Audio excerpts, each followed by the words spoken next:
Bienvenidos a Cruce de Palabras por Telesur. Soy Luis Hernández Navarro y hoy nos acompaña en el estudio la periodista Daniela Rea. Daniela ha trabajado ampliamente el tema de los desaparecidos, de la violencia sobre las mujeres, y precisamente sobre esto acaba de editar un libro tremendo, dramático, esclarecedor de la situación que viven las mujeres en México. Ya no somos las mismas. Daniela, muchas gracias por estar aquí con nosotros. Qué gusto, por fin se nos hizo encontrarnos, Luis. Muchas gracias por invitarnos. Estamos hablando de un libro, Daniela, que tú editas, donde hay una multiplicidad de voces, prácticamente casi todas de mujeres, centradas en la violencia que las mujeres viven en México. ¿Por qué abordar este tema? Creo que a partir de la experiencia de otras compañeras, de otras mujeres, pensamos en cómo hacer como una recapitulación o una especie de recuento del impacto de esta violencia estado criminal y estábamos muy inspiradas por el trabajo que había sido recién galardonado de Svetlana Alexievich, también como muy inspiradas por el trabajo de compañeras colombianas que hicieron un informe del conflicto desde la experiencia de las mujeres. Habíamos leído algunas antropólogas que nos enseñaban cómo cuando le preguntas a una mujer sobre la violencia, los relatos que te narran son distintos y revelan otra cosa, ¿no? Porque están más en contacto con la vida cotidiana, ¿no? Y pensamos que era importante hacer un ejercicio similar aquí en México, entendiendo también que no solamente las mujeres cuentan otra experiencia de la vida, de la violencia, perdón, distinta a la de pues, los hombres, y pensando también que de alguna forma la violencia que se comete, que se activa contra una comunidad, contra los hombres, termina casi siempre impactando en la vida de las mujeres, ¿no? Como que decanta de alguna forma en la vida de las mujeres, porque las mujeres, por construcción histórica y social, están al cuidado de la vida. Pensemos, por ejemplo, si un hombre es detenido, encarcelado, torturado, quien queda o sea, esa violencia no termina en él, sino que termina filtrándose también a la vida de su mamá o de su compañera, que tienen que mantener una vida afuera y también mantener de alguna forma la vida de él dentro, ¿no? Como por plantearlo como un ejemplo.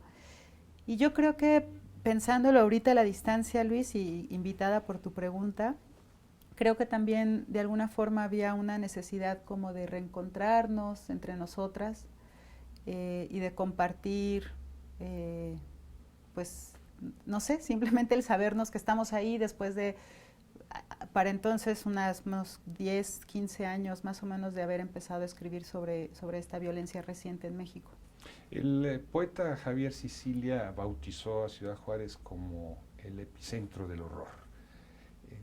Ciudad Juárez saltó a la opinión pública, no solamente por la violencia que se vive ahí, sino específicamente sobre los feminicidios. Lo que el libro de ustedes muestra es que Ciudad Juárez no es un accidente, no es una excepción, ¿no?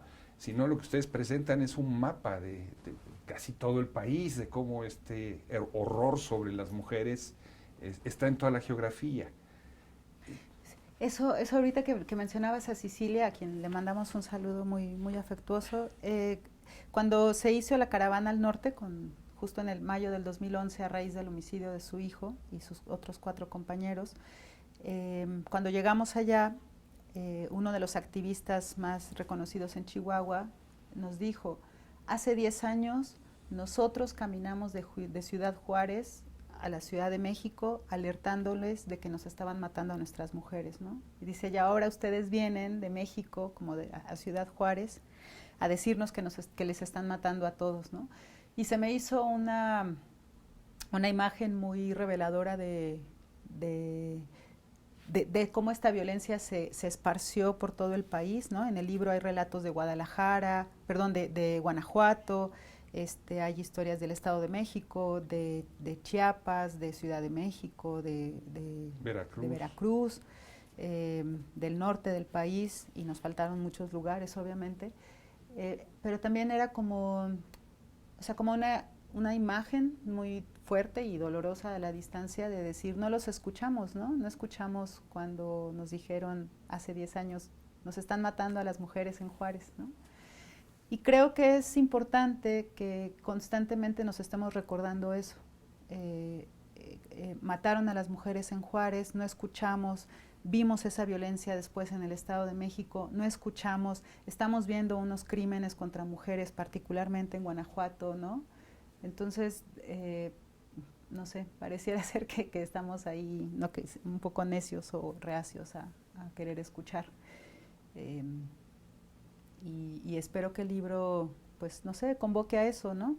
Es una violencia que evidentemente viene de los hombres, pero viene de los hombres como policías, de los hombres como lúmpenes, de los hombres simple y sencillamente por celos. ¿Cómo explicar esta ola de violencia contra las mujeres en México? Yo creo que esta ola de violencia, y a lo mejor ahí, más que dividirla, que es una violencia cometida por hombres contra mujeres, creo que hemos aprendido a que es una violencia, pues sí, como muy, muy, muy construida desde lo patriarcal, ¿no? Porque también hay violencias, o sea, también hay hombres que viven estas mismas violencias, ¿no?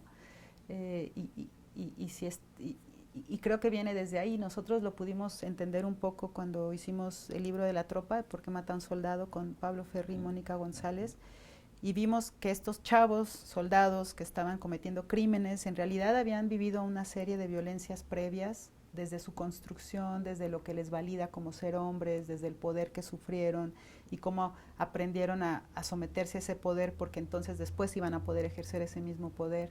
Y eso es lo que creo que hemos ido entendiendo como entre muchas cabezas, ¿no? No solamente en ese libro, sino que estas conversaciones que tenemos nos han permitido entender eso, que finalmente no hay quien pueda resultar ganador de esta llamada guerra, ¿no? O sea, es una violencia que pues que nos está lastimando a todos, a todas, todes, no por igual, pero indudablemente está teniendo consecuencias en la vida de todos nosotros.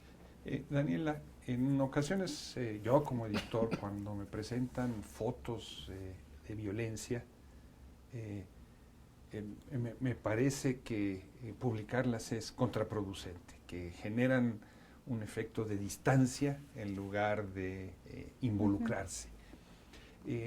Tú como la editora del libro, ¿cómo manejaste el límite de la violencia que se puede narrar sin que eso genere el deseo de dejar el libro y por el contrario genere una simpatía? Creo que fue algo que conversamos entre todas. Cuando nos planteamos hacer el libro, queríamos que el libro fuera leído, ¿no?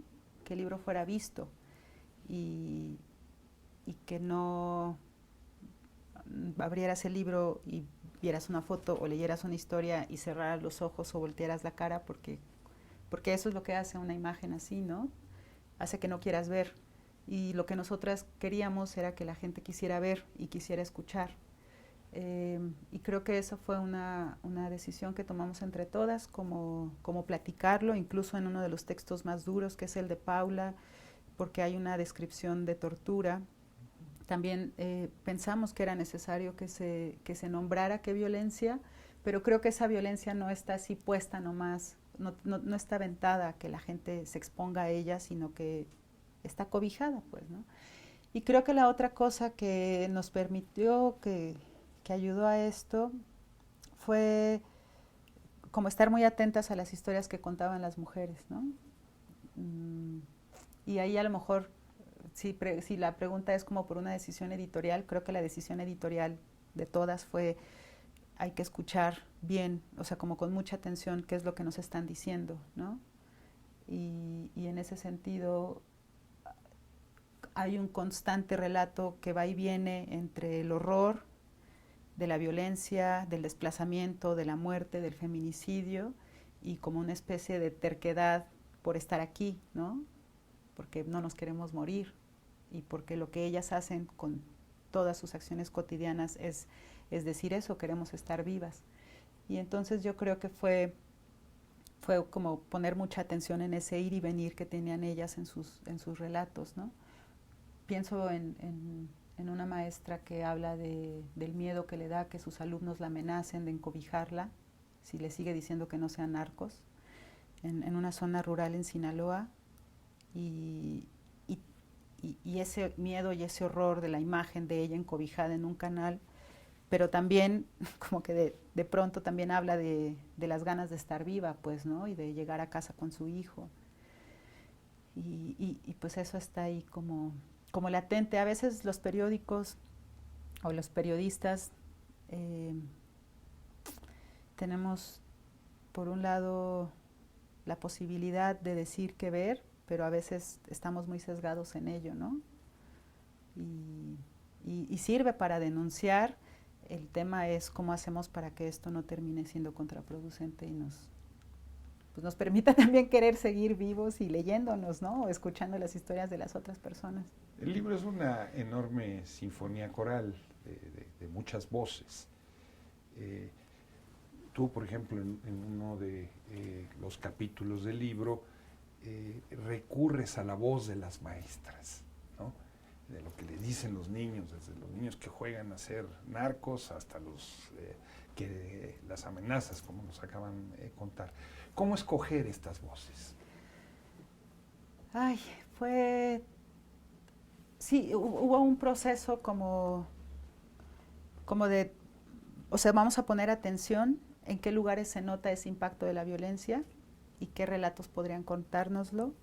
Y pensamos, o sea, creo que cada una presentó las propuestas desde la inquietud personal que tenía, ¿no?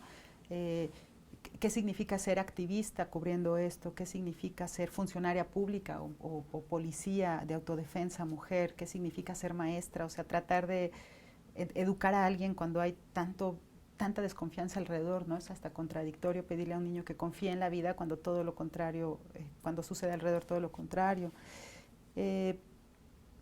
Así fue como que tratamos de hacer una lista de distintos perfiles. En algún momento también pensamos buscar alguna enfermera, doctora, que pudiera reflexionar sobre qué significa salvar la vida de un chico herido que probablemente también disparó y mató a alguien, ¿no? O sea, ¿cómo te paras frente a eso? También en algún momento quisimos buscar, y en ese momento no lo logramos, pero nos interesaba saber cómo crías a un hijo o cómo amas a un hijo si sabes que tu hijo pues probablemente es sicario, ¿no? O vende droga. O sea, creemos que en esas contradicciones hay mucho que discutir y que pensar sobre nosotras como humanidad. Y bueno, pues no están todas las historias que hubiéramos querido, pero las que están tenían que estar ahí, También pensábamos, por ejemplo, ¿no? Hablamos de feminicidios, pero siempre estamos pensando en la madre que pierde a la hija, ¿no? Y qué pasa con las amigas, con las hermanas que tienen una pérdida también súper válida, pero también en la que también comparten no solo la ausencia de alguien, sino el cuerpo con alguien, ¿no? O sea, una chica que sabe que su amiga fue asfixiada y violada y que se asume en el mismo cuerpo, de la misma edad, del mismo tamaño, pues también tiene... Ahí el impacto es distinto al de una mamá que pierde a su hija. Tremendo. ¿Te parece si vamos a una pequeña pausa? Sí, claro que sí. En este momento tan dramático de tu narración. Vamos. Amigos, amigas, no se vayan. Volvemos en muy breves instantes.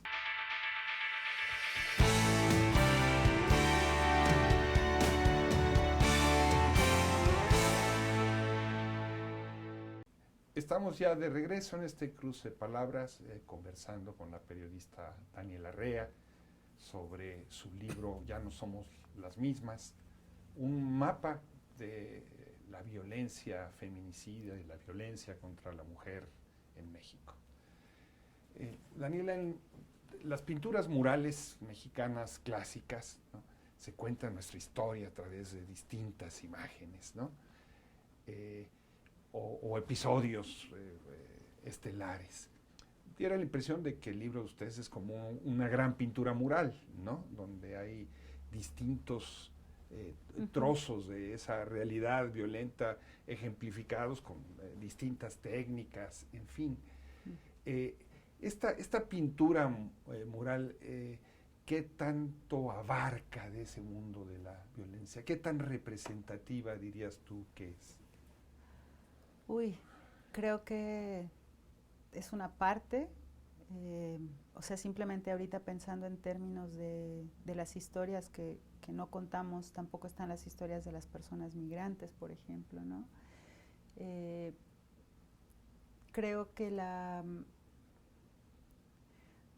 no sé, creo que es una parte porque además este libro está enfocado como en la violencia desde la experiencia de las mujeres y, y valdría la pena pensar que esa violencia puede ser distinta cuando la viven las infancias o distinta también cuando la viven, aunque hay una historia de Dalí escrita desde las comunidades indígenas, pues también esta violencia tiene como otros marcos, ¿no? De cómo se ejerce esa violencia.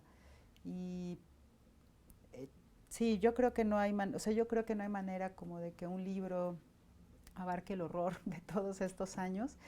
Y afortunadamente hay muchos que se escriben, ¿no? Hay libros, hay documentales que van como aportando poco a poco, pues sí, a este fresco grandísimo. Y ahorita que hablabas de pinturas, y quiero como aprovechar para mencionar también el trabajo de Alejandra Saavedra, que ella es la ilustradora que acompaña el libro, y el trabajo de las compañeras fotógrafas, Eunice Adorno, Mónica González, Jimena Nátera. También está el trabajo de Héctor Guerrero, que nos acompañaron a contar estas historias. Creo que en particular el trabajo de Ale con la ilustración fue algo que le permitió tener una unidad al libro, ¿no? Y fue algo que le imprime de alguna forma como una especie de ternura a los relatos, ¿no? Y bueno, que no sé, me da alivio que haya sido así, que esté ese gesto ahí también. El libro no se detiene en documentar la violencia, también busca en una segunda parte dar cuenta de la esperanza, de las experiencias, tú hablas un momento, el trabajo de Dalí y de las indígenas zapatistas que se dedican a la medicina tradicional o de trabajos como el de Marcela Turati que hablan del autosanamiento, en fin. Eh, Diera la impresión de que al lado del tamaño de el dolor y la dimensión de la tragedia, esas experiencias son Sí. pequeñitas, están apenas creciéndose, como que lo abrumador es lo otro, pero sí son una ventana suficientemente grande para asomarse a la esperanza. Ay, creo que sí, sobre todo porque lo que nos están diciendo es que es posible, ¿no? Y sobre todo que no sé si sea posible la paz, así en términos en que se planteaba, me acuerdo mucho en la marcha del movimiento por la paz con justicia y dignidad. Pienso que si hacemos un repaso histórico, eh, no sé si, o sea, no hay un momento en el que la humanidad haya vivido una paz, ¿no? Tampoco creo que sea el momento en el que estemos siendo más sangrientos como humanidad. Creo que las dimensiones son más grandes y más veloces, eso sí, pero, o sea, un poco esto como para articularlo, sí, no, yo no sé, no creo, no tengo evidencia de que se pueda llegar como a la paz y llegamos y ya, ¿no? Estas imágenes que nos presentan de los leones con los humanos en los jardines y idílicas, ¿no? Creo más bien, y también irreales, o sea, creo que lo que son es pues como una constante búsqueda de eso, ¿no? Y probablemente la palabra no sea búsqueda, sino como una constante experimentación de eso, de ese deseo y también de esa posibilidad. Eh, y creo que por ahí hay un montón de propuesta, de libro, ¿no? El libro también está dividido, cada historia está contenida con un verbo, porque la idea es que podamos reconocer en esos verbos parte como de esta resistencia o lucha por la vida o apuesta por la vida, ¿no? Y creo que valdría la pena pensar a la esperanza no como como un destino final, sino como lo ha planteado Solnit, y también ha sido muy discutido el término de la esperanza, ¿no? Hay quien habla más de persistencia, hay quien habla más de terquedad, hay quien sí la menciona como esperanza, pero creo que lo que hay en esos gestos chiquitos que tú planteas, ¿no? Y que pienso también en el gesto de una maestra que le enseña a leer a una niña, ¿no? En uno de los textos del libro, que lo que hay ahí es una posibilidad, ¿no? Y necesitamos esas posibilidades, o sea, necesitamos recordarnos que no todo es este horror y que poder sembrar unas flores en tu casa nueva después de haber sido desplazada y vivir en las afueras de tu montaña y vivir ahora en una colonia precarizada en las afueras de Culiacán, ¿no? A donde llegaste desplazada, pero que puedas como tener el gozo de sembrar unas flores, creo que eso es una posibilidad, ¿no? Y obviamente siempre hay que seguir pensando en términos de una lucha más grande, ¿no? Y o sea, esta violencia no se acaba sembrando flores en el jardín, afuera de tu casa, pero sí son un alimento, son un aliento, son una posibilidad, y es necesario para recordarnos que la lucha grande se tiene que seguir dando, ¿no? Y esa es más compleja, pues. Hemos visto en los últimos 2 años en México cómo movilizaciones de las mujeres han terminado prendiéndole fuego a edificios de la policía, interviniendo estatuas y monumentos históricos. ¿Tú dirías que el libro permite explicar el porqué de esa explosión de violencia, vamos a decirlo así, como una violencia pedagógica que busca visibilizar el tamaño de la violencia en las mujeres? Híjole, no, yo creo que el libro no explica eso, ¿no? O sea, creo que hay historias que son evidencia de eso, pero creo que el libro en ese sentido no es, no sé, no es como tan, no está enfocado como en una explicación de, ¿no? Como en la causa de. Creo que nosotras empezamos a partir del horror hacia adelante. Creo que es muy importante también hacer un análisis que permita entender qué provoca esto. Hay algunas palabras, algunas frases quizá de Verónica Gago y de Raquel Gutiérrez que nos acompañaron con unas presentaciones dentro del libro que podrían apuntar a ayudar a explicar eso, ¿no? Pero ese trabajo nos faltó hacerlo. También es interesante, y no sé por qué se me vino ahorita a la mente, pero en realidad, aunque sea un libro que hable de mujeres, no es un libro que esté pensado desde el feminismo. O sea, las mujeres con las que platicamos, no todas hablaban desde asumirse feministas, ¿no? Y eso me parece que es interesante porque así podemos escuchar, ¿no?